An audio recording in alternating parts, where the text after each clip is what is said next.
PSC അറിയിപ്പാണ്. വിവിധ വകുപ്പുകളുടെ ലാസ്റ്റ് ഗ്രേഡ് സർവീസ്, കൃഷി വകുപ്പ്, അഗ്രികൾച്ചർ അസിസ്റ്റന്റ് തസ്തികകളിലേക്ക് അടക്കം 46 കാറ്റഗറികളിലേക്ക് PSC വിജ്ഞാപനം ഇറക്കി.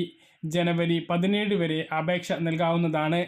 LDCയും ലാസ്റ്റ് ഗ്രേഡും ഉൾപ്പെടെ പരീക്ഷകൾ കഴിഞ്ഞ തവണ 2 ഘട്ടമായാണ് നടത്തിയത്.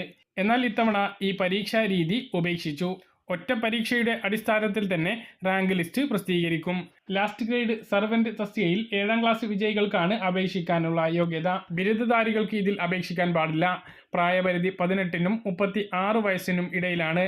2 തസ്തികകളിലും പട്ടികജാതി പട്ടികവർഗ വിഭാഗങ്ങൾക്ക് 5 വർഷവും മറ്റു വിഭാഗങ്ങൾക്കായി 3 വർഷവും ഉയർന്ന പ്രായപരിധിയിൽ ഇളവ് ലഭിക്കും. കഴിഞ്ഞ ദിവസമാണ് വിവിധ വകുപ്പുകളിൽ LD ക്ലർക്ക് തസ്തിക ഉൾപ്പെടെ 26 തസ്തികകളിൽ PSC വിജ്ഞാപനം പുറപ്പെടുവിച്ചത്. ഇതിൽ നേരിട്ടും തസ്തിക മാറ്റവും ഉണ്ട്. 9 തസ്തികകളിൽ